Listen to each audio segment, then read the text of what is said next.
जैसे कि आप लोगों ने लास्ट एपिसोड के अंदर देख लिया था, जो लू फैंग था वो पूरी की पूरी ओरिजिन कॉन्टिनेंट के चक्कर काट रहा था। एंड फाइनली वो एक बीच के सामने आके क्रॉस लेग करके बैठ जाता है, अपनी स्पिरिचुअल विल को कॉम्प्रहेंड कर रहा था। फिर अचानक से उसे एक मैसेज आता है। जो मैसेज था ये इन्फिनाइट स्पेस से था। उसके अंदर जो लू फैंग था उसने एक न्यू एवेन्यू को ओपन कर लिया था, जिसके कारण लू फैंग को 10,000 रिवॉर्ड पॉइंट्स मिले थे। एंड वो फाइनली अपना पहला कदम भी ले चुका था इस नए रोड के ऊपर। एंड साथ ही साथ जो लू फैंग की स्पिरिचुअल विल थी भी गॉड किंग लेवल के लिमिट को ऑलरेडी एक्सीड कर चुकी थी। इसकी वजह से लू फैंग को स्पेशल रिवॉर्ड के तौर पे 1 लाख रिवॉर्ड पॉइंट्स मिले थे। इसी के साथ लू फैंग को एक रिमाइंडर भी मिल गया था कि अब से लू फैंग किसी भी स्पिरिचुअल क्रिएचर को नहीं मार सकता इन्फिनाइट स्पेस के अंदर। अगर उसने ऐसा कुछ किया तो उसको इन्फिनाइट स्पेस से बाहर फेंक दिया जाएगा। गाइस ये कॉमन सी बात है, क्योंकि लू फैंग की जो विल है वो ऑलरेडी काफी ज्यादा पावरफुल हो चुकी है। अगर इतनी ज्यादा पावरफुल विल के साथ वो हंटिंग करेगा इन्फिनाइट स्पेस के अंदर, सारे के सारे स्पिरिचुअल क्रिएचर आराम से खत्म हो जाएंगे। इसके अलावा हम लोग को एक चीज बताई जाती है, जो एम्परर मिंग है वो यहाँ पे रहते हैं, यानी कि इन्फिनाइट स्पेस के अंदर। जो लॉर्ड ऑफ 10,000 रिलम है एंड एम्परर किंग है, इन्फिनाइट स्पेस के अंदर नहीं रहते। उसका बस एक ही रीजन है, क्योंकि उनकी जो बॉडी है वो ऑलरेडी अल्टीमेट रिलम के ऊपर पहुंच चुकी थी जब उन लोगों ने गॉड किंग लेवल के विल को सरपास किया था। इसके कारण उन्हें 10,000 पॉइंट से ज्यादा पॉइंट नहीं मिले होंगे। बट वही जो लू फैंग था गॉड किंग लेवल के फर्स्ट लेवल के ऊपर ही था जब उसने इस चीज को किया। यही रीजन था कि उसे 1 लाख रिवॉर्ड पॉइंट्स मिले। इन्फिनाइट स्पेस के अंदर पॉइंट्स को कलेक्ट करना काफी ज्यादा मुश्किल होता है। वही अगर एम्परर मिंग की बात की जाए, वो भी सेकंड लेवल के ऊपर ही है गॉड किंग लेवल के। बट स्टिल अगर देखा जाए पॉइंट्स के मुकाबले तो उन्हें लू फैंग से थोड़े कम पॉइंट्स मिले होंगे। इसके बाद फाइनली जो लू फैंग था वो और ज्यादा करीब नहीं रह गया था, उसके पास काफी रिवॉर्ड पॉइंट्स थे। कुछ एक्सचेंज करने के बारे में सोचता है। वो कोई भी ऐसी चीज एक्सचेंज नहीं करना चाहता था जिसका इस्तेमाल वो इस वक्त ना कर सके। वो ऐसी किसी चीज को एक्सचेंज करना चाहता था जिसको वो लंबे टाइम तक इस्तेमाल कर सके एंड जिसका यूज वो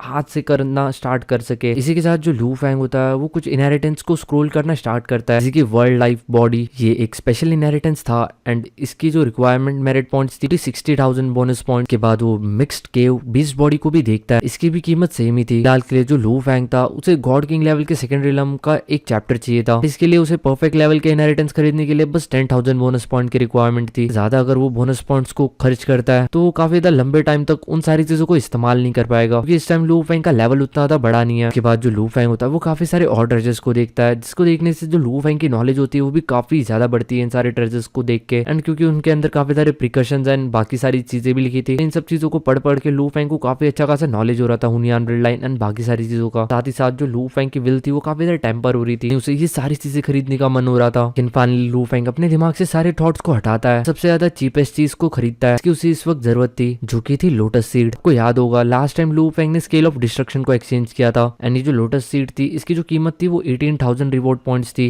लू फैंग बिल्कुल भी हेजिटेट नहीं करता एंड इस चीज को खरीद लेता है। खरीदने के बाद लू फैंग के जो रिवॉर्ड पॉइंट्स थे वो बचे थे 90,000 के कुछ करीब। लू फैंग की स्पिरिचुअल विल थी, उसने अभी अभी अपना ब्रेक थ्रू किया था। साथ ही साथ जो लू फैंग का लाइफ एंड डिस्ट्रक्शन मेथड था वो अभी तक सेकंड लेवल के गॉड किंग लेवल के ऊपर पूरी तरीके से नहीं पहुंचा था, ये जस्ट इनिशियल फेजेस के ऊपर था। सबसे पहले जो लू फैंग था वो अपनी कल्टीवेशन को स्टेबलाइज करना चाहता था, उसी के बाद वो किसी पावरफुल ट्रेजर को एक्सचेंज करना चाहता था। हम लोगों को हुआंग सिटी देखने के लिए मिलता है, सिटी लॉर्ड मेंशन के अंदर। लू फैंग अपने स्टार टावर के अंदर बैठा हुआ था एंड काफी ज्यादा खुश था एंड काफी ज्यादा अच्छे मूड के अंदर था। अपने हाथों के अंदर वो कलरफुल लोटल सीड को देखता है। इस ट्रेजर को देखते देखते इसकी जितनी ज्यादा तारीफ करी उतनी ज्यादा कम हो रही थी। वो कहता है सीनियर युआन, उन्होंने इन्फिनाइट स्पेस को बनाया, इस जगह पे इतने सारे ट्रेजर्स को रखा। लू फैंग ने पहले स्केल ऑफ डिस्ट्रक्शन को लिया था, उसको लेने के साथ साथ ही जो लू फैंग का डिस्ट्रक्शन एवेन्यू था वो काफी ज्यादा बढ़ चुका था एंड इस लोटस सीड के साथ उसे और भी ज्यादा एक्सपेक्टेशंस थी। लू फैंग सोचता है कि इन्फिनाइट स्पेस ट्रेजर हाउस के अंदर जितनी भी चीजें है वो सारी काफी ज्यादा महंगी है। पता नहीं अगर उसका स्टार टावर भी अगर उस जगह पे रख दिया जाए तो उसकी क्या कीमत होगी। यही सोचने के साथ जो लू फैंग की विल होती है वो एकदम से स्टार टावर के अंदर पेनिट्रेट कर जाती है। ये पहली बार था जब लू फैंग ब्रेक थ्रू के बाद अपने स्टार टावर के अंदर अपने विल को पेनिट्रेट करवा रहा था। जैसे वो ये चीज करते वो काफी ज्यादा शॉक हो जाता है, क्योंकि इंस्टेंटली वो स्टार टावर के काफी ज्यादा डीप लेवल के अंदर चले जाता है, जहाँ पे उसे काफी सारी सीक्रेट पैटर्न्स एंड काफी सारी अलग चीजें देखने के लिए मिल रही थी। उसे समझ नहीं आ रहा था क्या क्या ये हिडन स्टार टावर है। लू फैंग होता है वो काफी ज्यादा एक्साइटेड हो जाता है, जिसके बाद वो कुछ और पैटर्न्स को स्पाई करते हुए अंदर जा रहा था। जब लू फैंग सबसे ज्यादा डीपेस्ट पार्ट के अंदर एंटर कर जाता है तो सडनली जो टाइम होता है वो स्टॉप हो जाता है। लू फैंग को ये सब चीजें थोड़ी सी अजीब सी लगती है। सबसे ज्यादा डीपेस्ट पार्ट के अंदर लू फैंग को स्टार टावर के मिलता है एक स्केल, वहाँ पे एक हिडन स्केल था कि ब्लड रेड कलर का था। उसके एजेस के ऊपर हम लोग को और 12 कलर्स के स्केल्स देखने के लिए मिल सकते थे। जो स्केल्स थे इसके अंदर से सुप्रीम रूल्स का एक ऑरा बाहर आ रहा था, जिसको देख के ऐसा लग रहा था कि किसी भी चीज को अफेक्ट कर सकता है। लू फैंग को ऐसा फीलिंग आ रहा था जैसे कि ये सब चीजें एग्जिस्ट एग्जिस्ट ही नहीं करती, क्योंकि वो स्टार टावर का रियल ओनर था, वो स्टार टावर को फील कर सकता था। आखिर में उसके दिमाग में एक थॉट आता है, ये स्केल ही स्टार टावर है एंड ये स्टार टावर ही ये स्केल है, मिला के ये दोनों चीजें एक ही है। एंड जो भी लू फेंग ने ये सारी चीजें देखी, सारी की सारी एक्सटर्नल अपीयरेंसेस है, एक तरीके की मिस्टीरियस मैनिफेस्टेशंस ऑफ रूल है। लू फेंग अपने माइंड के अंदर उन ब्लड रेड स्केल्स को ऑब्जर्व करता है, 12 कलर के थे, इनके अंदर काफी ज्यादा powerful extremely terrifying sense of operation था, यानी कि ये लू फेंग के विल को रेजिस्ट कर रहे थे। इवन थॉट लू फेंग के विल के अंदर भी उसे काफी ज्यादा ग्रेट बर्डन फील हो रहा था। जो ब्लड रेड कलर की स्केल्स थी दिखने में काफी ज्यादा डरावनी सी लग रही थी लू फेंग को, इवन ये उन आंखों से भी ज्यादा टेरिफाइंग थी। इनको लू फेंग ने ड्रीम मेमोरी के अंदर देखा था, इसकी वजह से लू फेंग को सदमा लग गया था। लू फेंग सोचता है कि अगर उसकी जो विल है वो गॉड किंग लेवल के अल्टीमेट लेवल के ऊपर नहीं पहुंची होती तो शायद से अभी तक इस चीज को देख के पागल हो चुका होता। के बाद लू फेंग अपना एक नेचुरल जजमेंट लगाता है एंड वो सोचता है ये सब चीजें शायद से उसके प्रोटेक्शन के लिए की गई थी, क्योंकि अगर वो पहली अगर स्टार टावर के डीप लेयर्स तक आ जाता तो वो शायद से पूरी तरीके से पागल हो सकता था। फेंग को भरोसा नहीं हो रहा था कि ये जो चीज है ये कितनी ज्यादा डरावनी हो सकती है, स्किल्स कितनी ज्यादा डरावनी है कि इन सब चीजों को ऑब्जर्व करने के लिए भी उसे गॉड किंग लेवल की बियॉन्ड की विल पावर चाहिए। लू फेंग था वो मनी मन कहता है कि उसने कभी भी ऐसे किसी सीक्रेट ट्रेजर के बारे में नहीं सुना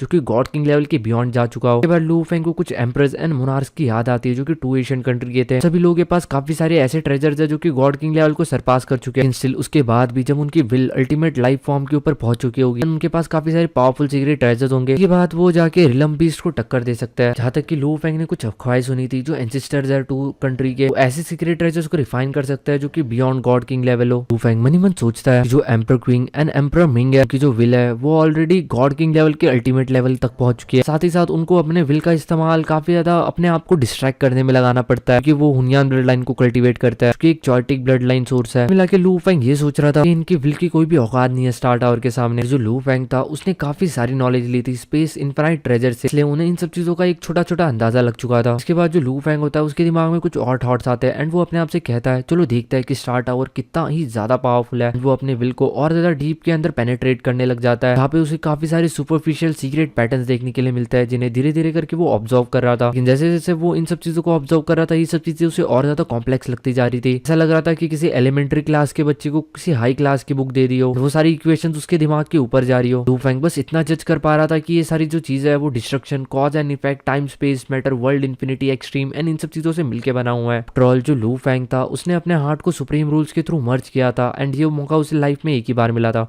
जब उसने 9 ओरिजिन रोड्स को देखा था। इसकी वजह से उसका जो फाउंडेशन है वो काफी तक क्लियर हो चुका था। वहां पे भी उसे 9 सीक्रेट पैटर्न्स देखने के लिए मिल सकते थे, लेकिन फिर वो अपने आप से कहता है कि जो 9 सीक्रेट पैटर्न्स ये डेफिनेटली उन 9 रोड से काफी ज्यादा कुछ होंगे। इतना ज्यादा डीपर लू फेंग इन सब चीजों को देखता था, ऑब्जर्व कर रहा था। एट द एंड जब वो ज्यादा डीप के अंदर जाता था वो देखता था कि ये सारी चीजें ब्लड कलर स्केल्स के अंदर कन्वर्ट हो जाती थी, यानी कि अगर स्टार टावर का सेल देखा जाए तो वो ये ब्लड कलर के स्केल्स थे। लू फेंग मनी मन कहता है इसके अंदर जितनी भी शैलो लेवल सीक्रेट पैटर्न्स है उसके अंदर लाइफ सीक्रेट पैटर्न्स लगभग 34.1% है, डिस्ट्रक्शन सीक्रेट पैटर्न्स लगभग 9.2% के आसपास है, मटेरियल सीक्रेट पैटर्न 7% के आसपास है। इसके अलावा बाकी सारी कैटेगरीज को वो जज नहीं कर पा रहा था। ये जो जजमेंट उसने अभी भी लगाया था ये भी एक रफ कैलकुलेशन था। फेंग भले इन सारी सीक्रेट पैटर्न्स को देख पा रहा था लेकिन ये काफी ज्यादा मिस्टीरियस एंड काफी ज्यादा कंफ्यूजिंग थे, वो इन सब चीजों को समझ नहीं पा रहा था। जो लू फेंग होता है वो रुकता नहीं है एंड इन सारे सीक्रेट पैटर्न्स को स्टडी करता रहता है। यूजुअली जो प्रैक्टिशनर्स है वो एक एवेन्यू के ऊपर फोकस करता है, जो लोग 2 से 3 एवेन्यूज के ऊपर फोकस करते हैं एट द सेम टाइम, ये काफी ज्यादा रेयर देखने के लिए मिलता है। ये सारी जो स्केल्स थी एक ही स्केल के अंदर लगभग 10 एवेन्यूज से ज्यादा एवेन्यूज थे कि पूरी तरीके से परफेक्टली कंबाइंड थे। ये चीज देख के लू फेंग काफी ज्यादा शॉक था कि लू फेंग ज्यादा से ज्यादा 2 से 3 एवेन्यूज को एक साथ कॉम्प्रहेंड कर रहा था, बट जब 10 एवेन्यूज एक साथ मर्ज हो के इतना परफेक्ट तरीके से एक स्केल को परफॉर्म कर रहा है, फॉर्म कर रहा है, कितनी ज्यादा मिस्टीरियस सी चीज हो सकती है। सारे सीक्रेट पैटर्न्स एंड स्केल्स ने लू फेंग के जो विजन था उसे काफी ज्यादा ब्रॉड कर दिया था। इन सब चीजों को स्टडी करते करते जो लू फेंग था उसके पास इतनी ज्यादा पावर आ चुकी थी वो अपनी काफी सारी सीक्रेट टेक्निक्स बना सकता था इन सारी चीजों के बेसिस के ऊपर, जैसे कि splitting the sky and darkening the sky, सारी फ्यूजन मिस्ट्रीज के बेसिस के ऊपर। एंड ये सारी जो मूव्स है ये सब लू फेंग को थोड़ा थोड़ा मदद करेंगे उसे और ज्यादा आगे बढ़ाने के लिए। लू फेंग के दिमाग में फिर एक आइडिया आता है, ये पॉसिबल है कि वो एक सीक्रेट मेथड क्रिएट करे जो कि एस्केप हो, सीक्रेट मेथड ऑफ एस्केप। लू फेंग ने इस चीज के बारे में सोचा ही था, उसके दिमाग के अंदर ऑलरेडी इस चीज की सीक्रेट मेथड ने शेप लेना स्टार्ट कर दिया था। इस चीज को भी लू फेंग समझ चुका था, यानी कि एक तरीके से उसने क्रिएट भी कर लिया था। उसके दिमाग में एक चीज आ रही थी, ये जो मेथड है ये पूरी तरीके से परफेक्ट हो जाएगा अगले 100 डेज के अंदर। वो इसके अंदर अपने दिमाग को लगाता है तो जो लू फेंग होता है वो अपने आप को डिस्ट्रैक्ट नहीं करता इन सब चीजों में, वो स्टार टावर के डीप सीक्रेट पैटर्न्स को स्टडी करता रहता है। वो लगभग हाफ सेंचुरी बीत जाती है, लू फेंग को काफी ज्यादा मुश्किल हो रहा था कुछ और प्रोग्रेस करने के लिए। सीक्रेट पैटर्न्स को इस वक्त लू फेंग ड्राइव कर पा रहा था, यानी जिसके अंदर वो अपनी स्पिरिचुअल विल को डाल पा रहा था, अपनी डिवाइन पावर को डाल पा रहा था, वो देखने में काफी ज्यादा अच्छा लग रहा था। डेफिनेटली अभी वो स्टार टावर को पहले से ज्यादा पावर के साथ इस्तेमाल कर सकता है। इसके बाद जो लू फैंग होता है वो अपने वर्ल्ड लाइफ फॉर्म का इस्तेमाल करता है स्टार टावर को इस्तेमाल करने के लिए, एंड वो उन सारी सीक्रेट एग्रीमेंट्स के अंदर अपनी डिवाइन पावर को डालता है, इसके अंदर वो अभी तक नहीं डाल सकता था। पहले कि वो स्टार टावर को ऑपरेट करता, वो अपने आसपास के सराउंडिंग को पूरी तरीके से आइसोलेट कर देता है। स्टार टावर का हल्का सा भी वाइब्रेशन बाहर वाली दुनिया के अंदर काफी ज्यादा तहलका सा क्रिएट कर सकता था। जब लू फैंग अपनी डिवाइन पावर को स्टार टावर के अंदर डालता है, वो पूरी तरीके से शॉक हो जाता है कि इस वक्त स्टार टावर के अंदर से जो फ्लक्चुएशन निकल रही थी इतनी ज्यादा डेंजरस थी कि इवन उससे लू फैंग काफी ज्यादा शॉक हो गया था। उसे ऐसा फील हो रहा था जैसे कि वो किसी ह्यूज मॉन्स्टर को कंट्रोल कर रहा हो, इवन ग्रेट एक्सटेंशन से भी ज्यादा टेरिफाइंग था। वो ये भी जान रहा था कि उसकी जो डिवाइन पावर है वो काफी ज्यादा तेजी से इस्तेमाल हो रही है। वो एक चीज समझ चुका था कि वो बस इस वक्त सेकंड लेवल के ऊपर है, गॉड किंग लेवल के। इस पावर के साथ वो शायद से इस स्टार टावर को अच्छे से इस्तेमाल ना कर पाए। लू फैंग के दिमाग में एक चीज आती है, उससे उसके माइंड एंड विल का ट्रांसफॉर्मेशन हुआ है। लगभग 90% गॉड किंग लेवल के वॉरियर्स को मार सकता है पूरी के पूरे ओरिजिन कॉन्टिनेंट के अंदर, सिवाय एम्परर एंड मोनार्क। उनकी जो विल पावर है वो लू फैंग से कमजोर क्यों ना हो, तो उनके पास काफी सारे ऐसे ट्रेजर्स है जो उनके विल को प्रोटेक्ट कर रहे हो। ज्यादा से ज्यादा लू फैंग उन लोगों को इंजर्ड कर सकता है, लेकिन उनको मार पाना लू फैंग के लिए ये कहना काफी ज्यादा मुश्किल है, एंड इस चीज की प्रोबेबिलिटी भी काफी ज्यादा कम है। जो लू फैंग होता है वो अभी भी स्टार टावर को एक सीक्रेट रखने के बारे में सोचता है, क्योंकि अगर एम्परर क्वीन या फिर ईस्ट पोल डोमेन के जितने भी राजा है, फिर जो एंसिस्टर्स है, या फिर जो 2 कंट्रीज के एंसिस्टर है, अगर लू फैंग के स्टार टावर के पीछे पड़ जाता है, लू फैंग सर्वाइव कर पाएगा, वो अपने स्टार टावर को बचा सकता है, ये कहना लगभग इम्पॉसिबल है। डेफिनेटली वो नहीं कर सकता, क्योंकि लू फैंग अभी भी इतना ज्यादा पावरफुल नहीं हुआ है। मुझे लगे ये सही टाइम नहीं था स्टार टावर को इस्तेमाल करने का। इसके बाद लू फैंग सोचता है वैसे भी स्टार टावर को इस्तेमाल करने से बस उसकी पावर्स कम होगी, क्योंकि फिर वो शायद से पूरी तरीके से स्टार टावर के ऊपर डिपेंड हो जाएगा। वो किसी भी एक्सटर्नल ऑब्जेक्ट के ऊपर नहीं डिपेंड होना चाहता था। लू फैंग सोचता है कि अभी ज्यादा टाइम नहीं रह गया जब वो पूरी तरीके से 24 फेजेस ऑफ लाइफ को कॉम्प्रेहेंड कर लेगा। इसके बाद वो हुनियान ब्लड लाइन बायोलॉजिकल मटेरियल का इस्तेमाल करते हुए एक हायर लाइफ की वर्ल्ड लाइफ फॉर्म को कल्टीवेट करेगा। साथ ही साथ क्योंकि लू फैंग की विल काफी ज्यादा पावरफुल हो चुकी थी, इसी के साथ उसका जो वर्ल्ड लाइफ फॉर्म था उसके साइज को पहले के कंपैरिजन के अंदर और ज्यादा बड़ा कर सकता था। उसके विल के ऊपर इतना ज्यादा बर्डन भी नहीं आ रहा था। लू फैंग एक चीज समझ चुका था कि वो जितना ज्यादा पावरफुल बनेगा उतना ही ज्यादा उसका स्टार टावर भी पावरफुल होता रहेगा। उसके बाद लू फैंग उस कलरफुल लोटल सीड की तरफ देखता है, फिर वो उसके वर्ल्ड लाइफ फॉर्म के इनर वर्ल्ड के अंदर उसे प्लांट कर देता है। कुछ टाइम के बाद ये जो लोटस सीड होती है काफी ज्यादा तेजी से ग्रो करना स्टार्ट कर जाती है। इसकी जो ग्रोथ स्पीड थी वो लिटरली काफी ज्यादा थी। धीरे धीरे करके ये पूरी तरीके से लू फैंग के अंदर एक फाउंडेशन सा क्रिएट कर लेती है कि इसकी ब्रांचेस पूरी तरीके से लू फैंग के वर्ल्ड लाइफ फॉर्म के अंदर घुस रही थी अलग अलग जगहों के ऊपर। एक तरीके से जो लोटस ऑफ लाइफ थी ये इंसान के अंदर के मेरिडियन जैसी थी, जिसके अंदर एक तरीके का कनेक्शन था जो कि ओरिजिन ऑफ लाइफ से था। इन सब चीजों के अंदर काफी ज्यादा एंडलेस वाइटिलिटी भी थी। इसके साथ हम लोगों को एशियन कंट्री ऑफ यांगफैंग देखने के लिए मिलता है, कैपिटल ऑफ चू के अंदर, जहाँ पे अंधेरे के अंदर जो लू फैंग था आसमान के अंदर उड़ रहा था, एंड उड़ते उड़ते वो सोच रहा था कि रोड ऑफ डिस्ट्रक्शन के अंदर जो सेकंड लेवल की गॉड किंग लेवल के ऊपर पहुंचा है, से अभी उसे मोरुशा की जरूरत अभी धीरे धीरे करके और ज्यादा कम पड़ती जा रही है। क्योंकि पहले उसे रोड ऑफ डिस्ट्रक्शन के ऊपर चलने के लिए मोरुशा की जरूरत पड़ती थी, उसे मोरुशा का डिस्ट्रक्शन एवेन्यू को देखना पड़ता था। लेकिन अभी जब वो खुद सेकंड लेवल के ऊपर पहुंच चुका है, इसकी जरूरत थोड़ी थोड़ी कम होते जा रही है। इसी तरीके से जो उसकी ओरिजिन ऑफ लाइफ की एवेन्यू ब्रांचेस थी, सेकंड लेवल के ऊपर पहुंचा था, भी उसे ओरिजिनल यूनिवर्स की जो जरूरत थी वो नहीं पड़ रही थी। को याद होगा लू फैंग ने ओरिजिनल यूनिवर्स को भी अपना स्लेव बना लिया था, वो इसी के थ्रू अपने वर्ल्ड लाइफ पाथ को कल्टीवेट करता था। अभी इन सब चीजों की भी जरूरत कम पड़ती जा रही है। आपको याद होगा बहुत पहले जो लू फैंग है वो शिवू विंग्स का इस्तेमाल करता था, जो कि एक मैकेनिकल लेवल का सीक्रेट ट्रेजर था। तो लू फैंग को काफी ज्यादा मदद करता था। जैसे जैसे लू फैंग की स्ट्रेंथ इंक्रीज हुई, सारे के सारे ट्रेजर्स लू फैंग के लिए यूजलेस हो गए। इकलौता स्टार टावर ही ऐसा सीक्रेट ट्रेजर है जो कि अभी भी लू फैंग के काम आ रहा है। एंड रही बात मोरुशा की, अभी मोरुशा लू फैंग के तभी काम आएगा बस जब लू फैंग अल्टीमेट स्टेट के ऊपर पहुंच जाएगा। एक और चीज है जो कि लू फैंग के साथ स्टार्टिंग से है एंड उसको अभी भी काफी ज्यादा काम आ रही है, क्योंकि वो legendary will power secret technique है ली युआन। जैसे जैसे लू फैंग की विल पावर बढ़ रही है वैसे वैसे उसकी जो लेजेंडरी टेक्निक है इसकी भी पावर्स बढ़ रही है। लू फैंग काफी ज्यादा कमजोर था एंड वो ओरिजिनल यूनिवर्स के अंदर रहता था, तब उसे ऐसा लगता था कि उसकी जो टॉम बोट है या फिर उसकी जो शिवी विंग्स है, उसके साथ ही साथ जो ब्लड शैडो स्वॉर्ड है, वो सारी की सारी स्टार टावर के कंपैरिजन के अंदर काफी ज्यादा पावरफुल है। लेकिन जैसे जैसे उसकी स्ट्रेंथ बढ़ी सारी की सारी चीजें रिप्लेस हो गई। एट द एंड बस स्टार टावर ही बचा, उसको आज तक वो पूरी तरीके से रिफाइन नहीं कर पाया। टाइम के बाद जो लू फैंग होता है वो उड़ते उड़ते एम्परर चू के पैलेस के ऊपर पहुंच जाता है। लू फैंग एम्परर चू के पैलेस के अंदर आया था ताकि वो 8 रिवोल्यूशन लाइफ फॉर्म को और 72 स्वॉर्ड्स ऑफ डिस्ट्रक्शन को ले सके, कि ऑलरेडी वो सेकंड लेवल के ऊपर पहुंच चुका है गॉड किंग लेवल के। इसके साथ उसके जो डिस्ट्रक्शन पाथ है उसको एक नया शेप मिलेगा। 8 रिवोल्यूशन लाइफ फॉर्म और 72 स्वॉर्ड ब्लेड ऑफ डिस्ट्रक्शन था, ये सारे के सारे पावर्स के साथ पास डाउन किए जाते थे। एंड ऑफ कोर्स लू फैंग ने थ्रेशोल्ड को कंप्लीट कर लिया था। जो लू फैंग स्पेशल इनहेरिटेंस का इस्तेमाल करता है उसके कंपैरिजन में अगर इनहेरिटेंस को देखा जाए तो काफी ज्यादा सिंपल थे। इनके अंदर जितने भी सीक्रेट मैटर थे वो रिलेटिवली काफी ज्यादा कॉमन थे। देखा जाए तो स्पेशल इनहेरिटेंस वो थियोरेटिकली काफी ज्यादा स्ट्रॉन्गेस्ट है स्टेज के अंदर। देखा जाए उनको पाना भी काफी ज्यादा मुश्किल है एंड कॉम्प्रहेंड करना भी। लू फेंग ट्रेजर हॉल से उन दोनों इनहेरिटेंस को ले लेता है। उसके बाद वो मास्टर चू से मिलने के लिए चले जाता है, क्योंकि आफ्टर ऑल इन दो इनहेरिटेंस के कारण उसके 200 मिलियन गेस्ट पॉइंट्स के करीब के पॉइंट्स बचे हुए थे। वो अपने मास्टर को थैंक्स कहना चाहता था। उसके मास्टर को पता चलता है कि लू फेंग सेकंड लेवल के ऊपर पहुंच चुका है। वो लू फेंग की तरफ स्माइल करते हुए देखता है। वो अपने इस डिसाइपल से काफी सेटिस्फाई थे। लू फेंग ने कुछ 100 सालों के अंदर गॉड किंग लेवल के अंदर ब्रेक थ्रू कर लिया था एंड कुछ 200 सालों के अंदर उसने गॉड किंग लेवल के सेकंड लेवल के ऊपर ब्रेक थ्रू कर लिया। एंड ये जो स्पीड है ये लिटरली काफी ज्यादा है। लू फेंग मास्टर से कहता है, मास्टर आपके इस डिसाइपल ने ऑलरेडी आपके उन दो इनहेरिटेंस को क्लेम कर लिया है। चूहा के अंदर मुंडी हिलाते हुए कहता है कि जब तुम फर्स्ट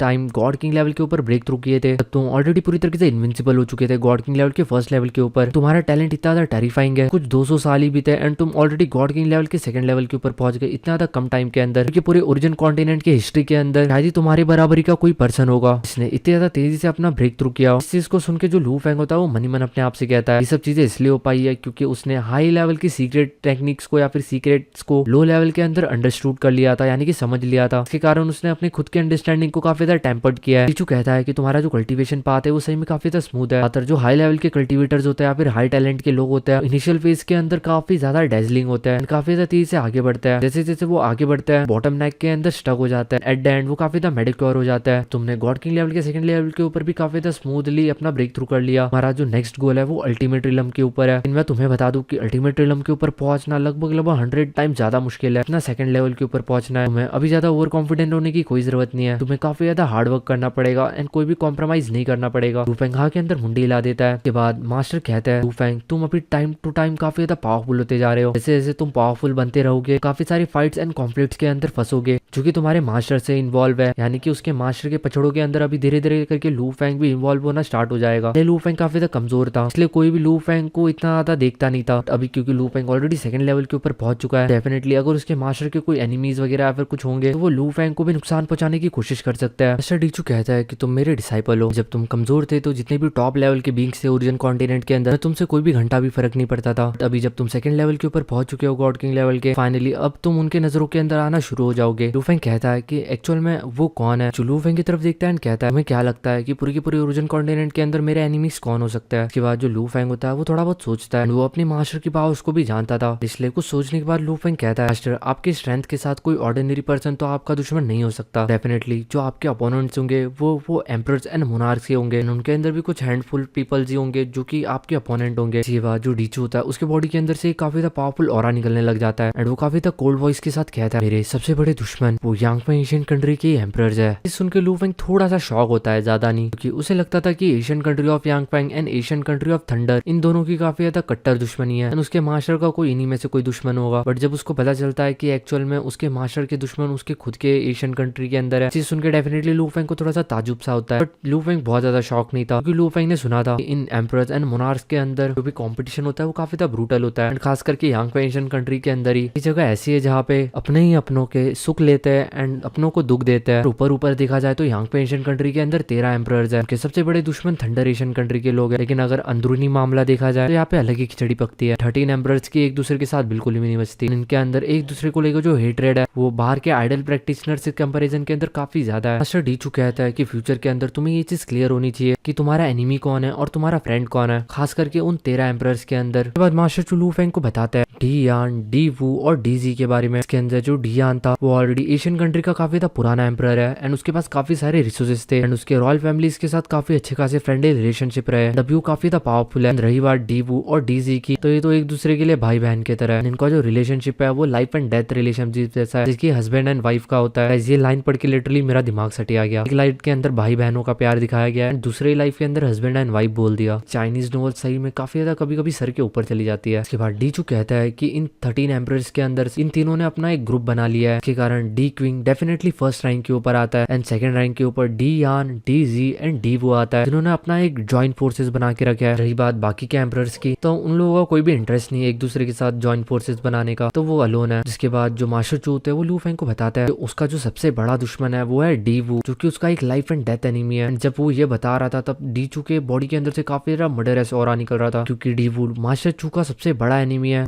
डी यान एंड डीजी वो भी मास्टर चू को टारगेट करते हैं, क्योंकि इन तीनों ने अपनी एक जॉइंट फोर्स बना के रखी है, जैसे कि मैंने आप लोगों को पहले भी बताया। लू फेंग के अंदर मुंडी हिला देता है। उसके बाद डीचू कहता है जब वो टियानजू रिलम के अंदर थे तो उनके ऊपर एक स्नीकी अटैक कर दिया था इन लोगों ने, जिसके कारण वो टियानजू रिलम के अंदर काफी ज्यादा डीप के अंदर पानी के अंदर चले गए थे। यहाँ पे उनकी पूरी की पूरी बॉडी कोरोड हो चुकी थी, यानी कि वो धीरे धीरे करके मर रहे थे। उनकी पूरी बॉडी पल्यूट हो चुकी थी, वो शायद से पूरी तरीके से मर भी जाते। उस डर्टी ब्लड के अंदर का 90% अल्टीमेट लाइफ फॉर्म वो ऑलरेडी इरोड हो चुका था, लेकिन वो थोड़े बहुत लकी थे क्योंकि उन्हें बॉटम ऑफ द रिवर के अंदर कोई सीक्रेट ट्रेजर मिल गया, जिसके कारण वो उस ब्लडी रिवर के अंदर से एस्केप कर पाए एंड सरवाइव कर पाए। तब से डीचू ने डेफिनेटली इन लोगों को अपना दुश्मन मान लिया था। जब भी उन्हें मौका मिलेगा वो डेफिनेटली उन लोगों को मारेंगे। लू फेंग भी हा के अंदर मुंडी हिलाता है एंड कहता है वो औरत वो सही में मरना डिजर्व करती है, जो डीप होती वो औरत ही थी। इसके बाद लू फेंग कहता है मास्टर क्या आपकी किसी एम्परर के साथ अच्छी रिलेशनशिप है? डीचू ना के अंदर मुंडी हिलाते हुए कहता है टॉट उसके कोई फ्रेंड्स नहीं है बट उसके कोई दुश्मन भी नहीं है। रही बात बाकी के एम्परर्स के बीच के छोटे मोटे ग्रजेस के बारे में, मैं तुम्हें मैसेज के अंदर बता दूंगा, यानी कि एक चिट्ठी भेज दूंगा जिसके अंदर थोड़ी बहुत डिटेल इन्फॉर्मेशन लिखी होगी। इसके बाद नेक्स्ट सेकंड के अंदर लू फेंग के दिमाग में वो सारी इन्फॉर्मेशन आ भी जाती है। थोड़ी सी रिसर्च के बाद लू फेंग को अच्छा खासा अंदाजा लग जाता है मास्टर चू के कौन करीब है एंड कौन उससे दूर है। लू फेंग मन ही मन सोचता है कि उसके जो मास्टर डीचू है वो डेफिनेटली 13 एम्परर्स के अंदर से काफी अच्छा है। उसने सोचा नहीं था कि जो डीचू है वो जो उसके साथ इतना ज्यादा फ्रेंडली रहता है, उन 13 एम्परर्स के अंदर इतना ज्यादा डोमिनेटिंग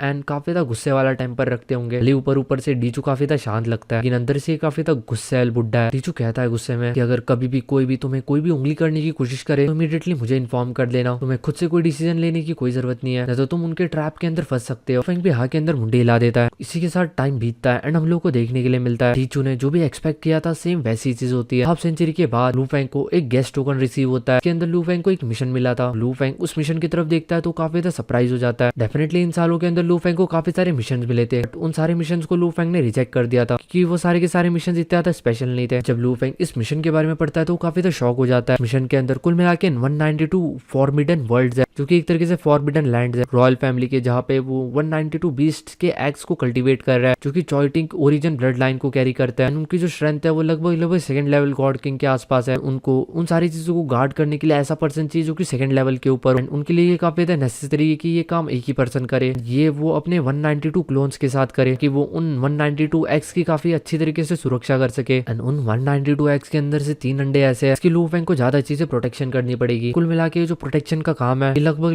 1000 ईयर्स के आसपास का है, क्योंकि काफी ज्यादा कमी ऐसे लोग हैं जो कि इस मिशन के रिक्वायरमेंट्स को फुलफिल करते हैं। स्पेशली एम्परर्स के अंदर कुछ डिसीजंस हुए थे एंड इस चीज के लिए स्पेशली लू हे गेस्ट को चुना गया है ताकि वो इस मिशन को करे। जब लू फेंग ये चीज सुनता है तो काफी ज्यादा सरप्राइज हो जाता है, इस मिशन के लिए स्पेशली उसे चूज किया गया है, प्लस कोई पनिशमेंट ना हो। जैसे कि लू फेंग को जियांजी सिटी को गार्ड करना पड़ा था, जितने भी नॉर्मल गेस्ट है वो किसी भी मिशन को रिजेक्ट कर सकते थे, बट ये जो मिशन था ये मिशन खुद उसे एम्परर्स के द्वारा दिया गया था। एंड इस मिशन को करने के लिए जो लू फेंग को पॉइंट्स मिल रहे थे वो लगभग 50 मिलियन के आसपास थे, क्योंकि कुछ खास नहीं थे। जो मिशन था ये काफी ज्यादा मेहनत वाला मिशन था, इसमें काफी ज्यादा मेहनत लगने वाली थी, 192 क्लोन्स को ऑपरेट करना काफी ज्यादा एग्जॉस्टिंग हो सकता है एंड साथ ही साथ इसे काफी ज्यादा लंबे टाइम के लिए करना पड़ रहा था, यानी कि 3000 सेंचुरीज करने के बाद भी इतना कम अमाउंट। लू फेंग मन ही मन सोचता है इससे अच्छा तो मैं ड्रीम रिलम के अंदर जा जाके ट्रेजर्स इकट्ठा कर लूं। एक ही सेंचुरी के अंदर वो इतने ट्रेजर इकट्ठा कर लेगा जिसकी जो प्राइस है वो 50 मिलियन से काफी ज्यादा एक्सीड कर जाएगी। लू फेंग के मन के अंदर आता है क्योंकि ये जो टास्क है डिस्कस करके मुझे दिया गया है, आखिर वो कौन से मल्टीपल एम्परर्स होंगे जिन्होंने आपस में ये टास्क डिस्कस करके मुझे दिया है। लू फेंग को ये सब चीजें काफी ज्यादा अजीब लगती है, जिसके बाद वो तुरंत अपने मास्टर से कांटेक्ट करता है। वो अपने मास्टर से कहता है कि मास्टर मुझे एक मिशन रिसीव हुआ है। के बाद लू फेंग इमीडिएटली उस मिशन की डिटेल अपने मास्टर को भेज देता है। जैसे ही उसके मास्टर उस मिशन को देखता है बस एक ही चीज कहता है उसे रिजेक्ट कर दो, क्योंकि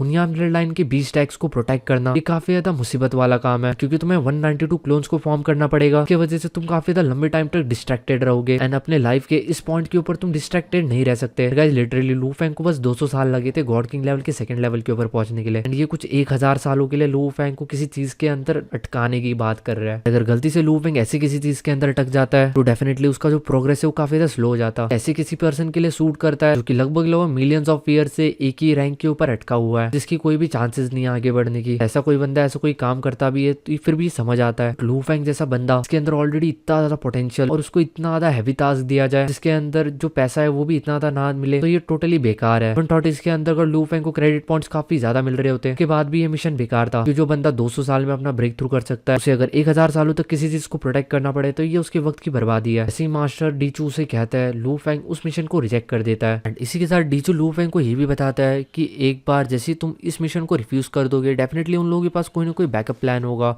तो तुम केयरफुल रहना। अगर उन्हें तुम्हें धमकाने वमकाने की कोशिश की, उनको रिफ्यूज कर देना, सारी चीजें मेरे ऊपर छोड़ देना। लू फेंग हाँ के अंदर मुंडी हिला देता है। लू फेंग जानता था कि अभी वो एक भसड़ में फंस चुका है, इस चीज को रिफ्यूज करके भी वो एक बहुत बड़ी प्रॉब्लम के अंदर फंस जाएगा। लू फेंग हुआंग सिटी के अंदर रहता है, सिटी लॉर्ड मेंशन के अंदर, एंड वो आराम से बैठ के दारू वारू पी रहा था, थोड़ा बहुत चिल मार रहा था। तभी लू फेंग को कुछ फील होता है, ऐसा फील हो रहा था कि कोई उसके ऊपर स्पाई कर रहा है। ये चीज देख के लू फेंग थोड़ा सा शॉक होता है, क्योंकि डेफिनेटली अगर कोई बंदा उसे स्पाई कर रहा है, लू फेंग उस बंदे की आइडेंटिटी को समझ नहीं पा रहा, तो ये एम्परर्स एंड मोनार्क्स ही होंगे। सडनली आसपास का टेम्परेचर काफी तेजी से बढ़ने लग जाता है। हम लोग को इनविजिबल व्हाइट फ्लेम्स देखने के लिए मिलती है, जो कि चारों तरफ पूरे के पूरे स्पेस को घेर लेती है। साथ ही साथ सराउंडिंग वर्ल्ड के अंदर जितने भी रूल्स एंड जितनी भी सुप्रीम लॉज वगैरह थी, वो भी उस फ्लेम्स के फेवर के अंदर जा रही थी। वही उन फ्लेम्स के थ्रू एक वुमेन का फेस अपीयर्ड होता है लू फेंग के सामने। जैसे ही लू फेंग इस फेस को देखता है, लू फेंग तुरंत उठ के खड़ा हो जाता है एंड सामने वाले पर्सन को ग्रीट करता है, क्योंकि उसे डेफिनेटली पता था कि ये एक एम्परर है। क्योंकि ये जो एम्परर है ये एक फ्लेम को कंट्रोल कर रही है, तो डेफिनेटली उन 13 यांग एंशिएंट एम्परर्स के अंदर से वही एम्परर होगा,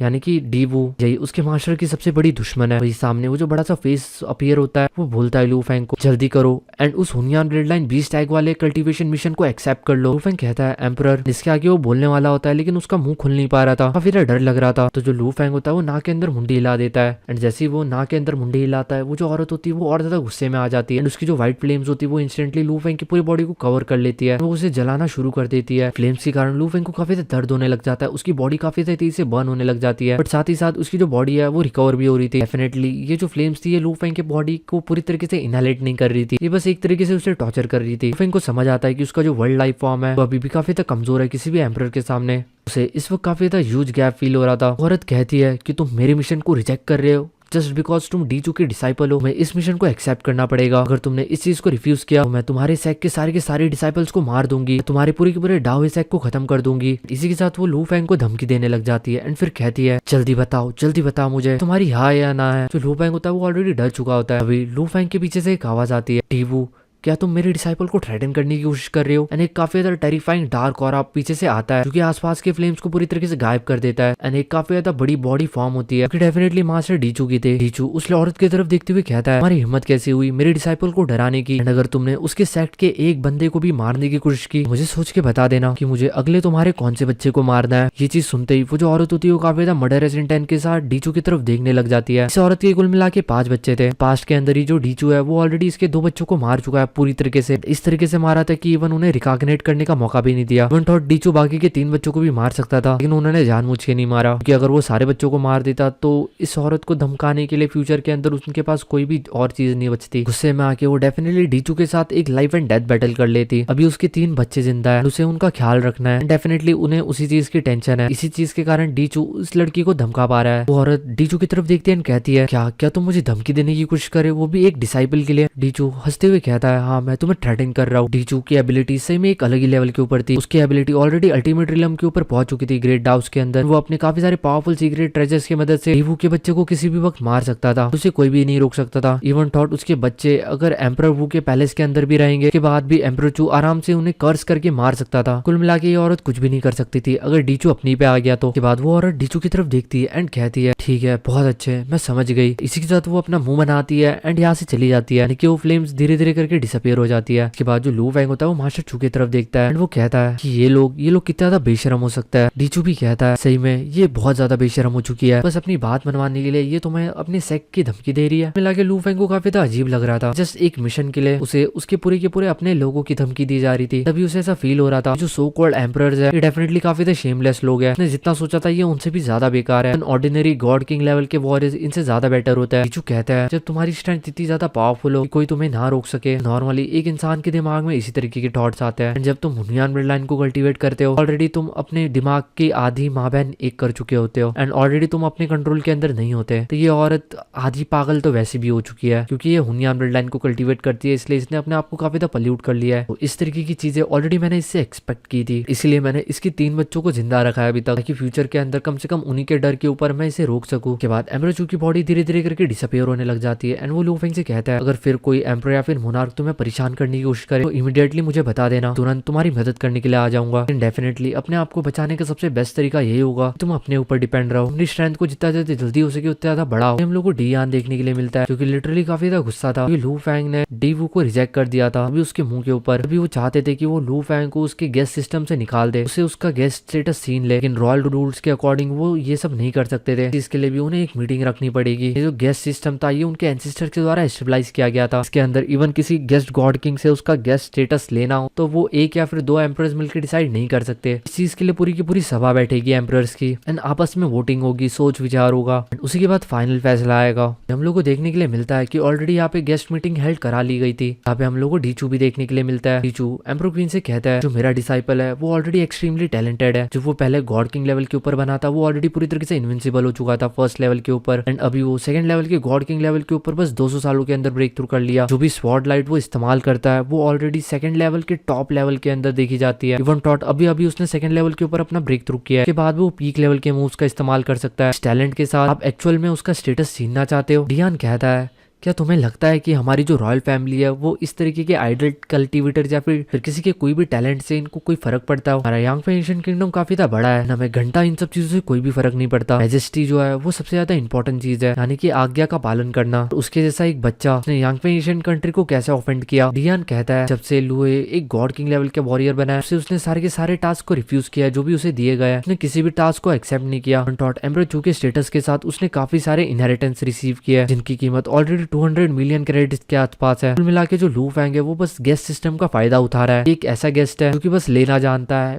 ना कि कुछ देना। मुझे नहीं लगता कि हमारे रॉयल फैमिली को इस तरीके की किसी गेस्ट की जरूरत हो। रीचू कहता है जो इनहेरिटेंस जो 200 मिलियन क्रेडिट्स की बात कर रहे हो वो एक गिफ्ट था जो कि मैंने अपने डिसाइपल को दिया था। ये नॉर्मल सी बात है, कोई भी एम्परर अपने डिसाइपल्स को अपने इनहेरिटेंस पास ऑन कर सकता है। यान कहता है मैं जानता हूँ, लेकिन स्टिल उसके बाद भी उसकी हिम्मत कैसी हुई कि वो मेरे टास्क को डिनाई करे। इवन जो डीपू है वो उसे पर्सनली मिलने के लिए गई थी इस मिशन के बारे में बात करने के लिए, लेकिन उसने मेरे बातों के ऊपर टेंशन नहीं दी, मेरे मुंह पे मुझे रिजेक्ट कर दिया। हम एम्परर्स की इज्जत इतनी ज्यादा कम हो गई? हमें सही में ऐसे गेस्ट की जरूरत है जो कि इवन एम्परर्स के ऑर्डर्स को भी फॉलो ना करे। इस चीज के ऊपर डेफिनेटली एक मुद्दा उठ जाता है। लू फैंग ने एक एम्परर की इज्जत नहीं रखी एंड इसके अंदर डेफिनेटली इन सारे एम्परर्स की डिग्निटी हिट हो रही है। लू फैंग बस एक गेस्ट था। तभी एम्परर जी कहता है मैं समझ सकता हूँ कि उसने तुम्हें मना किया एंड ये डेफिनेटली एक गलत बात थी, शायद से उसे तुम्हें ऐसा नहीं कहना चाहिए था, लेकिन क्या उसके पास कोई भी राइट नहीं था तुम्हें रिफ्यूज करने का? हमारे एंसेस्टर ने रूल्स बनाए थे, गेस्ट के पास राइट है कि वो किसी भी ऑर्डर को रिफ्यूज कर सके, आई मीन टू से किसी भी मिशन को रिफ्यूज कर सके। ये उनके ऊपर होता है कि उन्हें वो मिशन लेना या नहीं लेना। तुम्हारे सामने उसने तुम्हारी बेइज्जती नहीं की थी, उसने बस मिशन को रिफ्यूज किया। ली जुआन कहता है लोगों के हिसाब से तो ऐसा हो गया है कि जो एम्परर्स के डिसाइपल है बस तुम्हारे हिसाब से चले, तुम जब चाहे उन्हें ट्रेजर्स दे दो, जब चाहे उन्हें मिशन दे दो एंड जब चाहे उन्हें मार दो। जो डीफू होता है वो कहता है चलो डियान की बात के ऊपर ध्यान देते हैं, सबसे पहले वो लोग बोलो जो कि लोहे की साइड है, यानी कि जो लोहे को गेस्ट के पोस्ट से नहीं निकालना चाहते। देखिए कुल मिला के इन लोगों की एक वोटिंग होती है जिसके अंदर Di Yan, Di Ji, Di वू,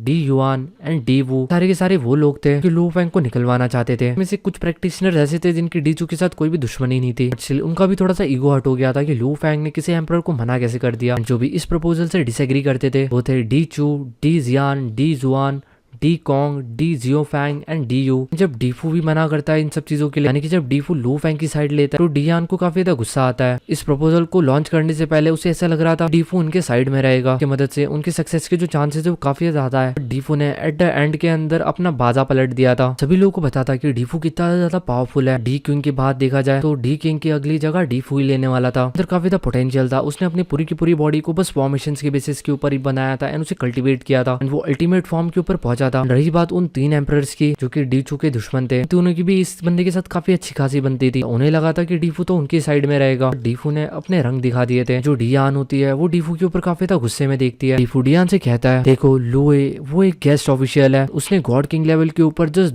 कुछ 200 सालों के अंदर ही अपना ब्रेक थ्रू कर लिया, क्योंकि उसका टैलेंट दिखाता है। जब वो बस 200 सालों के अंदर अपना ब्रेक थ्रू कर सकता है तो उसे ऐसा कोई मिशन देना जिसके अंदर 1000 साल लग जाए, ये थोड़ा सा गलत है। साथ ही साथ उसके पास ये पावर है कि वो मिशन को एक्सेप्ट या फिर रिजेक्ट कर सकता है। एंड ये जो चीज है ये हमारे एंसेस्टर्स के द्वारा ये सारे राइट्स बनाए गए थे। तो कुल मिला के अगर ये बात बाहर स्प्रेड हुई सभी लोगों को यही लगेगा कि हम गलत है। चीज सुनने के बाद जो डियान होता है उठ के खड़ा हो जाता है एंड कहता है बस हो गया। इसी के साथ वो अपनी जगह से गायब हो जाता है। जैसे ही वो यहाँ से गायब होता है डीजी एंड डी वो भी यहाँ से चले जाते हैं। इसी के साथ एक के बाद एक एम्परर सारे के सारे गायब होने लग जाते हैं, यानी कि सारे के सारे जा रहे थे। एंड एम्परर चू एंड डीफू बच जाता है। एम्परर चू डीफू को थैंक्स कहता है। डीचू स्माइल करते हुए कहता है आपका बहुत बहुत धन्यवाद। आपका जो लास्ट वोट था वो काफी ज्यादा वेट कैरी करता था, यानी कि उन्हीं के वोट के ऊपर डिसाइड होने वाला था कि लू फेंग रहने वाला है या जाने वाला है। डीचू की बातें सुनने के बाद डीफू कहता है मैंने बस लू फेंग का साथ इसलिए दिया कि लू फेंग ने कुछ भी गलत नहीं किया था इस मैटर के अंदर। से एक बेकार का मिशन सौंपा जा रहा था के अंदर उसे अपने 192 क्लोन्स बनाने थे ताकि वो हुनियान ब्लड लाइन 20 एक्स को प्रोटेक्ट कर पाए, वो भी 3000 ईयर्स के लिए। 192 क्लोन्स क्रिएट करना, उन्हें कंट्रोल करना, ये विल के ऊपर काफी ज्यादा प्रेशर क्रिएट करता है। कोई भी इस तरीके से कल्टीवेशन नहीं कर सकता। अगर देखा जाए तो ये मिशन ऑर्डिनरी लोगों के लिए ठीक है, लेकिन लू फेंग जैसा पर्सन कि बस 200 ईयर्स के अंदर सेकंड लेवल के ऊपर पहुंच जाए, कोई इतना लंबा कोई मिशन देना इसे में बेकार है। इसकी मदद से उसका जो प्रोग्रेस है वो काफी ज्यादा स्लो हो सकता है। उसकी जगह पे अगर शायद से कोई और होता वो भी इस चीज को रिफ्यूज ही करता। इस वक्त अपने प्रैक्टिस के काफी ज्यादा क्रिटिकल टाइम के अंदर है। अगर इस वक्त वो किसी बॉटम नेक के अंदर फंस गया काफी ज्यादा लंबे टाइम तक फंस जाएगा। इवन शायद से मिलियंस ऑफ ईयर्स तक भी वो इस बॉटम नेक को क्लियर नहीं कर पाया। तो ये इसके लिए ठीक था कि उसने इस मिशन के लिए मना कर दिया। चू भी हाँ के अंदर मुंडी हिला देता है, लेकिन फिर डीफू कहता है लेकिन ये भी काफी ज्यादा गलत है। लू फेंग ने कोई भी मिशन को एक्सेप्ट नहीं किया अभी तक। डेफिनेटली कुछ टाइम के बाद इस चीज का वापस से एक मुद्दा बनेगा। तो मैं तुम्हें बस एक सलाह देना चाहूंगा, जितना जल्दी हो सके तुम लू फेंग को कोई मिशन पकड़ा दो के थ्रू बाकी लोगों का मुंह बंद हो जाए। डीचू कहता है आपकी बात तो सही है, लेकिन कोई मिशन एक्सेप्ट करना ये लोही के प्रैक्टिस को इफेक्ट करेगा। उसके बाद डीफू कहता है कि मेरे पास एक मिशन है, क्या तुम देख सकते हो कि ये कैसा रहेगा। इसके बाद एम्परर चू इस मिशन को देखता है। इस मिशन के अंदर उसे टियानजू रिलम के ट्रेजर को प्रोटेक्ट करना था, यानी कि एक तरीके से गार्ड करना था। जब डीचू इस मिशन को देखता है तो लिटरली उसकी आंखों के अंदर एक चमक थी, क्योंकि ये जो मिशन था ये काफी ज्यादा बढ़िया था।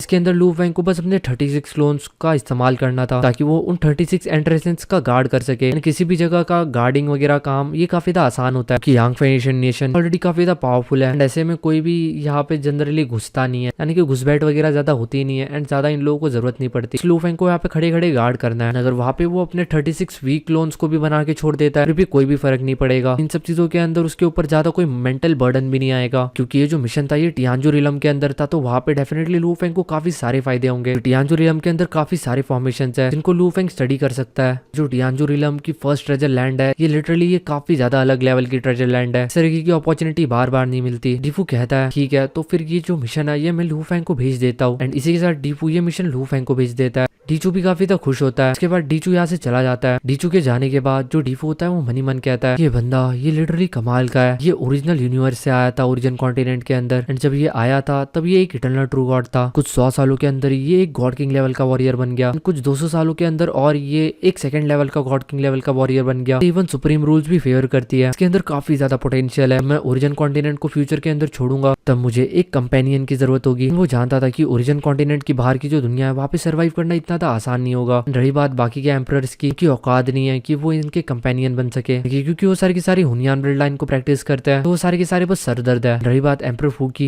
ये जो बंदा था ये भी काफी ज्यादा टैलेंटेड था। इसने कुछ ज्यादा रिसोर्सेज कंज्यूम नहीं किए थे। इसने बस कुछ फॉर्मेशंस की मदद से अपनी बॉडी को इतना ज्यादा पावरफुल बनाया था एंड अल्टीमेट स्टेट तक पहुंचा था। इसी के साथ इसके according D Qing and Lord of 10,000 realm के बाद अगर किसी की भी चांसेस थी कि वो इस एरा के अंदर अल्टीमेट रिलम को टच कर पाए वो लू फेंग ही था। एंड जो एंसेस्टर ने इन लोगों को कहा था ओरिजिन कॉन्टिनेंट की बाहर की दुनिया बहुत बेकार है, वहाँ पे सर्वाइव करना भी काफी ज्यादा मुश्किल है। तो डियान एंड ये सारे के सारे लोग उसके साथ सूटेबल नहीं थे ट्रेवल करने के लिए, ना कि उनके पास उतनी ज्यादा स्ट्रेंथ और उतना पोटेंशियल था। लू फेंग इनका कंपेनियन बन सकता था। कुल मिला के लू फेंग की मदद इसलिए कर रहा था क्योंकि इसको लू फेंग के अंदर काफी ज्यादा पोटेंशियल लग रहा था एंड उसे लग रहा था कि जब लू फेंग पावरफुल होगा वो उसका इस्तेमाल कर पाएगा, वो उसका कंपेनियन बन पाएगा। अगर पूरे के पूरे ओरिजिन कॉन्टिनेंट के अंदर देखा जाए काफी ज्यादा कमी ऐसे लोग हैं जिनको एम्परर फू लिटरली वैल्यू करता है। अगर डी चू ने लू फैंग को अपना डिसाइपल नहीं बनाया होता तो शायद से एम्परर फू बना लेते। लू फैंग को वो टास्क मिल जाता है। जब लू फैंग को ये जो टास्क मिलती है टियानजू रिलम का, वो काफी ज्यादा शौक होता है कि ये काफी ज्यादा रैपिड टास्क था। तो ये जो टास्क था ये भी कुछ 1000 सालों के लिए था एंड इसके अंदर जो मेरिट पॉइंट्स मिल रहे थे वो कुछ 10 मिलियन मेरिट पॉइंट्स थे जो कि अच्छे खासे थे। लेकिन सबसे अच्छी बात इस टास्क के अंदर ये थी कि इस टास्क के अंदर कोई भी काम नहीं करना था। इकलौता ऐसा टास्क था जो कि बैठे बैठे पूरा हो जाए। इस तरीके के टास्क के लिए लिटरली जो एम्प्रेस होते हैं वो आपस में झगड़ जाते हैं। उसे लिटरली समझ नहीं आ रहा था कि इस तरीके का टास्क उसको कैसे मिल सकता है। टियानजू रिलम के अंदर जितने भी पिलर्स है उनके अंदर जो फॉर्मेशन है वो काफी ज्यादा मिस्टीरियस है। इसी के साथ वो उन सारे के सारे फॉर्मेशंस को भी स्टडी कर सकता है। अभी लू फैंग को डीचू का एक मैसेज रिसीव होता है। लू फैंग, क्या तुम्हें मिशन रिसीव हो चुका है? लू फैंग हाँ के अंदर मुंडी लाता है एंड कहता है मास्टर आपको इतना अच्छा खासा मिशन कैसे मिल गया? डीचू कहता है ये मिशन तुम्हें एम्परर फू ने दिया है एंड बाकी के जितने भी एम्परर्स थे जैसे कि D Yan, Di Ji, Di वू और डी युआन, सारे के सारे तुम्हारे गेस्ट ऑफिशियल का पद हटाना चाहते थे। लास्ट में बस एम्परर फू बच गए थे। वो एग्री कर जाते तो तुम्हारा जो पोस्ट है वो तुरंत तुमसे छीन लिया जाता। लेकिन इस बार एम्परर डी फू ने तुम्हारी मदद की। डी यान एंड इन सब चीजों के बारे में तो लू फैंग जानता ही था कि ये लोग उसकी साइड नहीं लेने वाले। जब उसको पता चलता है कि इवन डी युआन ने भी उसकी मदद नहीं की एंड उन्होंने डी वू की साइड ली, लू फैंग को थोड़ा सा अजीब लगता है। शचू कहता है डी फू ने तुम्हारे लिए मिशन अरेंज किया है, मैं तुम्हें टियानजू रिलम का एक मैप दे रहा हूँ एंड इस अपॉर्चुनिटी का काफी ज्यादा फायदा उठाओ। इसके साथ जो लू फैंग का एक क्लोन होता है वो हुआंग सिटी को छोड़ देता है एंड वो टियानजू रिलम के एंट्रेंस के ऊपर पहुंच जाता है। टियानजू रिलम के कुल मिला के 36 एंट्रेंसेस थे। लू फैंग सबसे पहले नियरेस्ट एंट्रेंस के पास जाता है, जिसके पास जाने से पहले उसे थोड़ा बहुत जंगल वंगल मिलता है एंड वहां पे उसे काफी ज्यादा वास्ट और पावरफुल वॉइड महसूस हो सकता था। वहीं पे उसे एक बंदा देखने के लिए मिलता है जो कि वॉइड के अंदर घूम रहा था एंड उसके पास एंडलेस गोल्डन लाइट थी जो कि उसको एनवेलप करके रखी थी। फैंग उस फिगर की तरफ देखता है जो कि क्रॉस लाइक करके बैठा था एंड ये कुछ एक स्केलेटन जैसा लग रहा था एंड इसकी बोन्स पूरी तरीके से व्हाइट थी एंड कुछ मॉइस्ट सी लग रही थी। वैसे तो इसकी आंखें काफी ज्यादा नॉर्मल थी बट इसकी पूरी की पूरी बॉडी स्केलेटन थी। वो स्केलेटन फिगर अपनी आंखें खोलता है, वो लू फैंग की तरफ देखता है। गॉड किंग लोए, मैं सोच ही रहा था कि मेरे मिशन का टाइम ऑलरेडी एक्सपायर्ड हो रहा है और मेरे बाद इस मिशन को कौन करेगा, तो ये तुम हो गॉड लोए, क्योंकि तुम्हें ये मिशन मिला है। ऐसा लगता है कि जो रूलिंग एम्परर है वो तुम्हारे ऊपर काफी ज्यादा ग्रेट इंपॉर्टेंस अटैच करता है। कहा जाए तो वो जो 192 हुनियान ब्लड लाइन बीस टैग वाला मिशन था वो डी वू ने लू फैंग को दिया था, क्योंकि ये चीज की रिस्पॉन्सिबिलिटी डी वू की थी। इन सारे एम्परर्स को एक एक जगह दी गई है प्रोटेक्ट करने के लिए एंड ये लोग जो होता है ये बाकी लोगों को मिशन प्रोवाइड करता है। जो टियानजू रिलम है उसको प्रोटेक्ट करने की जिम्मेदारी डी फू की है। डी फू ने लू फैंग को ये मिशन दिया था। फैंग कहता है कि ये तो बस मेरा एक लक था। स्केलेटन लू फैंग से कहता है सबसे पहले मेरे साथ चलो, एम्परर डी युआन तुम्हें देखना चाहते हैं। मेनली जो डी युआन है वही इस टियानजू रिलम को गार्ड करने के लिए रिस्पॉन्सिबल है। माफ कर देना मैंने पहले डी फू बोल दिया था। एंड ये जो स्केलेटन था इसका नाम था गॉड किंग बाई फैंग। ये जो गॉड किंग बाई फैंग था भी सेकंड लेवल के ऊपर था गॉड किंग लेवल के एंड ये Avenue of life and death को कॉम्प्रहेंड करता था। इसकी काफी अच्छी खासी रिलेशनशिप थी एम्परर जुआन के साथ। डिवाइन किंग बाई फैंग होता है उसका जो एक क्लोन होता है वो लू फैंग को कंपनी देते हुए उसे एक जगह पे लेके जा रहा था जहाँ पे काफी सारी फॉर्मेशन बनी हुई थी। Lu Fang god king Bai Fang से पूछता है यहाँ पे even guest god king thunder Asian kingdom से भी होगा। वही लू फैंग को एक फिगर देखने के लिए मिलता है दूसरी ओर, इसका नाम मामोरू था एंड इसके एक्वा ब्लू कलर के बड़े बड़े बाल थे जो कि टियानजू को गार्ड कर रहा था। ये जो टियानजू पिलर्स थे वो लिटरली इतने ज्यादा बड़े बड़े थे कि इनको देखे तो कुछ ज्यादा ही बड़े लग रहे थे, यानी कि इसके अंत को आप देख ही नहीं सकते। आसमान के अंदर ये पूरी तरीके से छुपे हुए थे। गॉड किंग बाई फैंग कहता है कि कुल मिला के 36 हेवनली पिलर्स है एंड हर एक पिलर के अंदर लगभग एक एंट्रेंस है। ये कुल मिला के 36 एंट्रेंसेस है। तुम्हें उन्हीं एंट्रेंसेस को गार्ड करना है। ये लू फैंग के लिए भाई याद का खेल था। आराम से अपने बॉडी को 36 अवतार्स के अंदर कन्वर्ट कर सकता था कि अपने 36 क्लोन बना सकता था। 36 क्लोन बनाने में लू फैंग को कोई भी दिक्कत नहीं होती एंड इन क्लोन्स को ज्यादा पावरफुल बनाने की भी लू फैंग को कोई नीड नहीं है, क्योंकि इतना ज्यादा मारपीट तो यहाँ पे होने नहीं वाली। साथ ही साथ यहाँ की जो फॉर्मेशन है वो ऑलरेडी काफी ज्यादा पावरफुल है, जिनका इस्तेमाल करते हुए लू फैंग सामने वाले पार्टी के ऊपर अटैक कर सकता था। स्टिल जैसे कि मैंने आप लोगों को बताया कि अटैक होने की चांसेस भी लगभग 0% है। अगर ऐसा कोई अटैक होता भी जिसको लू फैंग नहीं संभाल पाता तो किसी न किसी एम्परर को बता सकता है मदद के लिए। गॉड किंग बाई फैंग कहता है कि ये जो जगह ये काफी ज्यादा इंपॉर्टेंट जगह है एंड जो 2 एशियन कंट्रीज है वो इस जगह को डेफिनेटली मोनोपोलाइज करना चाहती है, कि इसके ऊपर अपना अधिकार जमाना चाहती है। तो ये जो चीज है तुम्हें इस जगह को काफी अच्छी तरीके से गार्ड करना पड़ेगा। गॉड किंग बाई फैंग की बात सुनने के बाद लू फैंग को थोड़ा सा प्रेशर फील होता है। कुछ टाइम के बाद कुछ एंट्रेंसेस को पास करने के बाद फाइनली जो लू फैंग होता है टियानजू रिलम के इनर एरिया के अंदर पहुंच जाता है, जहाँ पे और भी काफी सारी फॉर्मेशन थे जिन्होंने इनर एरिया को ब्लॉक करके रखा था। भाई यू गॉड किंग वो सल्यूट करता है एंड कहता है इससे आगे तुम्हें ही जाना होगा। क्योंकि यहाँ पे मैं आगे नहीं जा सकता। लू फेंग को सामने एक पर्सन देखने के लिए मिलता है। फेंग तुरंत उसे ग्रीट करता है एंड कहता है लू फेंग हूँ एंड मैं आपको ग्रीट करता हूँ। लू फेंग जानता था कि ये जो सामने वाला पर्सन है ये डी युआन है, ये एम्परर गुजे का टीचर था प्रीवियस लाइफ के अंदर। एंड एम्परर गुजे, जो लोग कंफ्यूज हो रहे होंगे उनको बता दूं, ये रिकॉग्निशन पवेलियंस है। इसके पुराने लाइफ के अंदर जब एम्परर गुजे मरे नहीं थे तब जो डी युआन थे वो उनके टीचर थे। उसके बाद एम्परर गुजे मर गए एंड उसके बाद वो वापिस से रिकॉग्नेट हो गए एंड अभी उनकी यांग नेशन के साथ दुश्मनी है। करंटली वो रिकॉग्निशन पवेलियन के अंदर है। डी युआन लू फेंग की तरफ देखता है, मैं रॉयल रूल्स के बारे में पता होगा, इस एंट्रेंस को गार्ड करने के लिए रिस्पॉन्सिबल हो, तुम आउटर एरियाज को एक्सप्लोर कर सकते हो, इनर एरिया के अंदर जाना पूरी तरीके से प्रोहिबिटेड है। लू फेंग हाँ के अंदर मुंडी हिला देता है। युआन कहता है तुम्हें इस एंट्रेंस को गार्ड करना है एंड जैसे ही तुम्हें कोई अजनबी दिखे तुम्हें तुरंत फॉर्मेशन का इस्तेमाल करना है एंड उनके साथ कोऑपरेट मिलकर अपनी स्ट्रेंथ के थ्रू उसे रजिस्ट करना है, उसे अंदर आने से रोकना है। जैसे ही मुझे इन सब चीजों का मैसेज मिलेगा मैं भी जितना ज्यादा जल्दी हो सके उतना ज्यादा जल्दी तुम तक पहुंचने की कोशिश करूंगा, लेकिन तब तक तुम्हें गार्ड करना है। लू फेंग हाँ के अंदर मुंडी हिला देता है। उसके बाद जो डी युआन होता है पीछे मुड़ता है, यहाँ से चला जाता है। डी युआन के आसपास काफी सारी फॉर्मेशन लहर आ रही थी, इसके अंदर से काफी तक कोल्ड ऑरा निकल रहा था। डेफिनेटली जो डी युआन थे वो भी हुनियान ब्लड लाइन को कल्टिवेट कर रहे थे एंड इसलिए ये जो बंदा ये भी काफी था गुस्सैल किस्म का इंसान था, जिससे अगर बाकी एम्परर्स के कंपेरिजन में देखा जाए तो फिर भी ये नॉर्मल था। उसके बाद लू फेंग बाहर आ जाता है एंड बाहर गॉड किंग बाई फेंग लू फेंग का इंतजार कर रहा था। उसके बाद जो गॉड किंग बाई फेंग होता है वो अपने कुल मिला के 36 क्लोन्स फॉर्म कर लेता है एंड लू फेंग भी अपने 36 क्लोन्स फॉर्म कर लेता है एंड बाई फेंग के जो 36 क्लोन्स थे वो लू फेंग के 36 क्लोन्स को अलग अलग डायरेक्शंस के अंदर यानी कि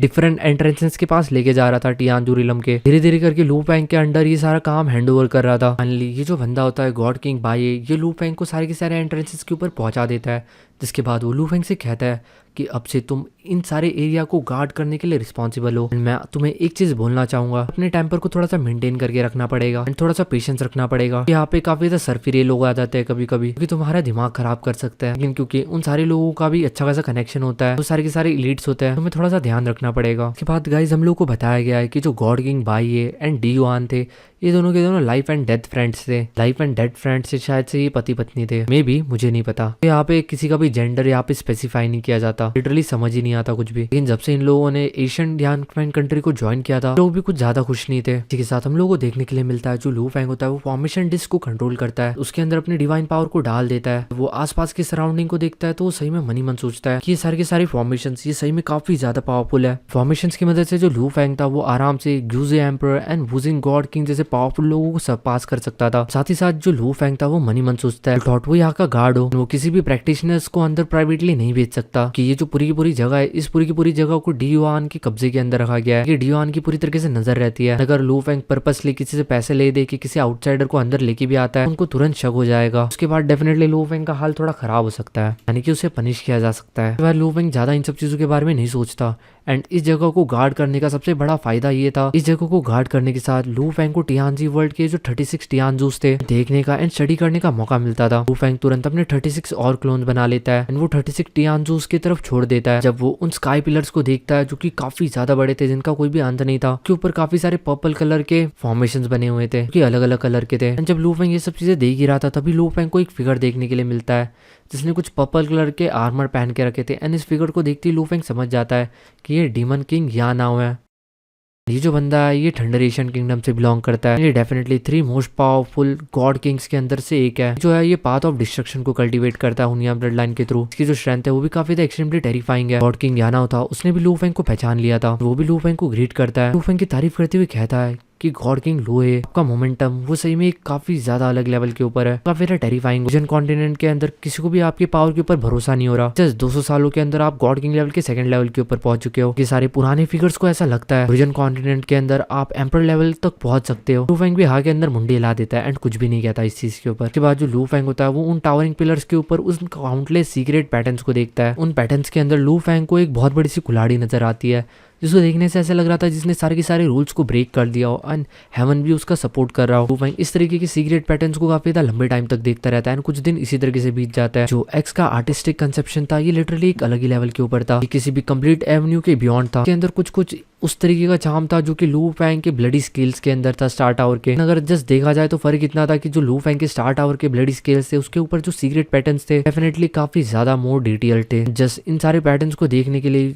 किसी भी पर्सन को गॉड किंग लेवल के बियॉन्ड की विल पावर चाहिए। सारे के सारे जो सीक्रेट पैटर्न्स थे काफी ज्यादा रफ एंड रैंडम थे। लू फैंग एक रफ अंदाजा लगा सकता था कि कुल मिला के इसके अंदर 36,000 पैटर्न्स है जो कि मिलके एक तरीके से एक जाइंट एक्स का मैप फॉर्म कर रहा है। स्वॉलो स्टार के अंदर सारी की सारी चीजें समझने वाली नहीं होती, चीजें ऐसी होती है बस सुनने वाली होती है। सब चीजें जो भी मैं आप लोगों को बोल रहा हूँ भी आप बस सुनने का काम करो, समझने का काम बिल्कुल भी मत करो। जो एक्स थी इसके अंदर से काफी ज्यादा टेरिफाइंग ऑरा निकल रहा था एंड ये भी पाथ ऑफ डिस्ट्रक्शन का कुछ फील दिला रही थी। लू फैंग इस चीज को और ज्यादा डीप के अंदर नहीं समझ पा रहा था, वो इस चीज को फ्यूचर के अंदर समझ पाएगा। लू फैंग को वैसे भी इतनी ज्यादा जल्दी नहीं थी। फैंग का इस वक्त जो मेन फोकस था वो 24 फेज फॉर्म्स के अंदर था, उसके लिए काफी ज्यादा जरूरी था उसके लाइव फॉर्म के लिए, ताकि वो जल्दी से जल्दी अपना ब्रेक थ्रू कर सके। उसके बाद लू फैंग मन ही मन कहता है, मैंने सुना है एक बार जब कोई भी पर्सन पूरी तरीके से किसी डाव को पूरी तरीके से कम्प्लीटली मास्टर कर लेता है, कम्प्लीटली रियलाइज कर लेता है, उसके बाद आगे कोई भी रास्ता नहीं बचता। अगर आपको आगे बढ़ना है तो आपको डार्क के अंदर एक्सप्लोर करना पड़ेगा, खुद का रास्ता खुद बनाना पड़ेगा। ऐसी ही टाइम के अंदर ये जो 36 हेवनली पिलर्स है ये काफी ज्यादा काम आता है तुम्हें गाइड करने के लिए कि ये जो 36 हेवनली पिलर्स है मेनली 9 ओरिजिनल एवेन्यू से रिलेटेड है। कुल मिला के क्योंकि ये सारी की सारी चीजें युआन ने बनाई थी, यानी कि ये सारे के सारे ट्रेजर्स युआन के थे। लू फैंग मनी मन कहता है सीनियर युआन आपके काफी ज्यादा अच्छे इंटेंशंस थे यंग प्रैक्टिशनर्स के लिए, इसलिए आपने ये सारी चीजें उन लोगों के लिए छोड़ी है। इसी के साथ फिलहाल के लिए लू फैंग इन सब चीजों को हटा देता है एंड अपनी कल्टिवेशन के ऊपर फोकस करने लग जाता है एंड गार्ड वगैरह भी करने लग जाता है। कुछ टाइम इसी तरीके से बीतता है। हम लोगों को 2 फिगर्स देखने के लिए मिलते हैं जो कि फॉर्मेशन के करीब आ रहे थे। फॉर्मेशन के तिलस्मान थे वो इन सारे फिगर्स को ऑब्स्ट्रैक्ट करता है यानी कि रोकता है। वो जो फिगर होता है वो देखता है, इस जगह का जो इंचार्ज है वो लू फैंग है। लू फैंग की तरफ देखता है एंड कहता है तुम गॉड किंग लू है। लू फैंग भी उन लोगों की तरफ स्माइल करते हुए देखता है एंड कहता है फिर लंबा टाइम होगा किंग टियानमू तुमसे मिले हुए। गाइस जो लोग भूल चुके हैं मैं उनको बता दूं कि ये जो गॉड किंग टियानमू है वही पहला इंसान था जो कि लू फैंग को इन्फिनाइट स्पेस के अंदर मिला था। ये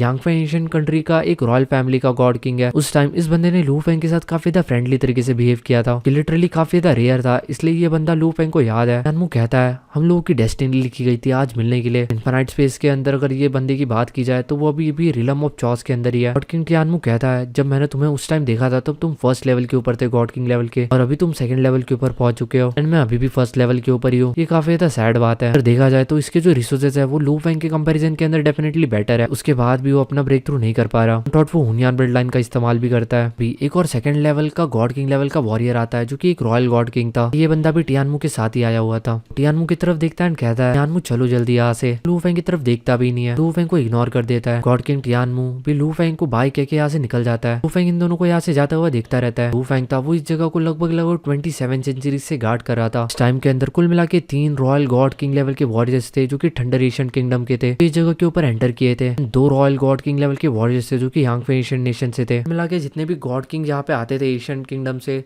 यानी कि थंडर एशियन किंगडम से, वो लू फैंग से ज्यादा बात नहीं करते थे, वो जस्ट हल्की फुल्की बात करते थे एंड अपने रास्ते निकल जाते थे। लू फैंग ने वैसे तो ये सब चीजें बहुत पहले से सुन के रखी थी। थंडर एशियन किंगडम के अंदर सारे के सारे लोग ज्यादातर हुनियान ब्लड लाइन को कल्टीवेट करते हैं। साथ ही साथ थंडर एशियन किंगडम के अंदर जितने भी नॉन रॉयल लोग हैं भी लोगों को स्लेव्स की तरह ही ट्रीट किया जाता है, कि वहाँ के गेस्ट ऑफिशियल्स को भी नौकरों की तरह ही ट्रीट किया जाता है। इससे लू फैंग को वो जो जगह है वो यांगफे एशियन किंगडम से तो बेटर ही लगती है कि यांगफे एशियन नेशन के अंदर जितनी पॉलिटिक्स होती है उतनी शायद ही कहीं और होती होगी। काफी लंबे टाइम से जो लू फैंग था वो 24 फेजेस को प्रैक्टिस कर रहा था, जिसके अंदर से एक फेज को लू फैंग समझ चुका था। सडनली लू फैंग कहता है फाइनली हो गया। हमें लू फैंग के काफी सारे क्लोन्स देखने के लिए मिलता है कि अलग अलग जगहों के ऊपर बिखरे हुए थे, जैसे कि infinite space, dream realm, Tianzhu world, home town के अंदर, ओरिजिनल यूनिवर्स के अंदर, हुआंग सिटी के अंदर। ये सारे के सारे क्लोन्स एक साथ स्माइल करते हैं। यही पे ये चैप्टर खत्म हो जाता है। इस जगह के ऊपर एग्जैक्टली ये चीज तो नहीं बताई गई कि आखिर लू फैंग ने क्या किया है, आखिर लू फैंग इतना तो खुश क्यों हो गया अचानक से। मे भी शायद से उसने अपना किस तरीके का कोई ब्रेक थ्रू कर लिया हो। ये सब चीजें आपको नेक्स्ट चैप्टर के अंदर पता चलेगी। जैसे कि मैं हमेशा से आपसे कहता हूँ कि आज के करंट डेट तक जितने भी चैप्टर्स अभी तक अपलोड हो चुके हैं मैं सारे के सारे ऑलरेडी इस चैप्टर के अंदर एक्सप्लेन कर चुका हूँ। मैं भले ही थोड़े से लेट चैप्टर एक्सप्लेन करता हूँ,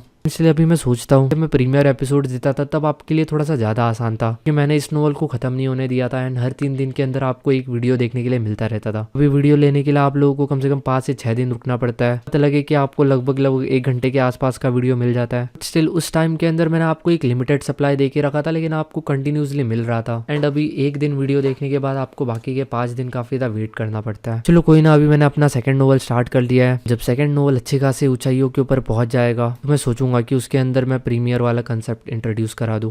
तो मिलते हैं नेक्स्ट एपिसोड के अंदर। होप करता हूँ कि आपको आज का एपिसोड पसंद आया होगा। तो तब तक के लिए bye bye, good night and सबका खैर।